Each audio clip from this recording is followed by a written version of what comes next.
Mission 2024, Nishad party के बयान से बीजेपी पर फूटा सियासी बम। पीएम मोदी और योगी के किले में सैन, यूपी में निषाद के ऐलान से सनसनी।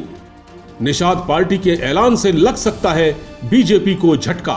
बीजेपी मिशन 2024 को लेकर एक्टिव मोड में है। यूपी लोकसभा की 80 की 80 सीटें जीतने के लिए पार्टी हमेशा की तरह साम दाम दंड भेद की नीति अपना रही है। पार्टी अपने पुराने सहयोगियों को भी जोड़ रही है, लेकिन इसी बीच बीजेपी के पुराने सहयोगी संजय निषाद ने कुछ ऐसा कह दिया है जिससे बीजेपी में खलबली मच गई है।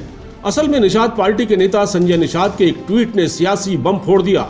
उन्होंने ट्वीट पर लिखा है कि पार्टी 2019 में जिन सीटों पर हारी थी वो हमें दे, हम उन सीटों पर जीत कर दिखाएंगे।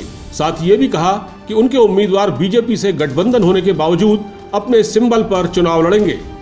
अब संजय निषाद के बयान से कुछ सवाल उठते हैं। मसलन संजय निषाद बीजेपी पर ज्यादा सीटें देने के लिए दबाव क्यों डाल रहे हैं?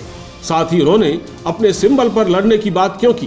क्या ओपी राजभर और अपना दल के बीजेपी से गठजोड़ के बाद उनको कम सीटें मिलने की उम्मीद है? जहां तक सुभाषपा, अपना दल और निषाद पार्टी का सवाल है, तो इन सभी पार्टियों पर पिछड़ी जाति के वोटरों को जोड़ने का दबाव है। ऐसे में क्या निषाद पार्टी को ये लगता है कि सुभाषपा और अपना दल के रहते सीटों के बंटवारे के वक्त उन्हें कम महत्व दिया जाएगा? अब ऐसे में बीजेपी के सामने एक और कुआं है तो दूसरी ओर खाई। वो इन तीनों को बराबर महत्व दे या किसी को कम तो किसी को ज्यादा। एनडीए में शामिल ये तीनों दल पिछड़े वर्ग की राजनीति करते हैं। ऐसे में किसी भी एक पार्टी को नाराज नहीं किया जा सकता। किसी एक को नजरअंदाज करने का मतलब है वोटों का नुकसान।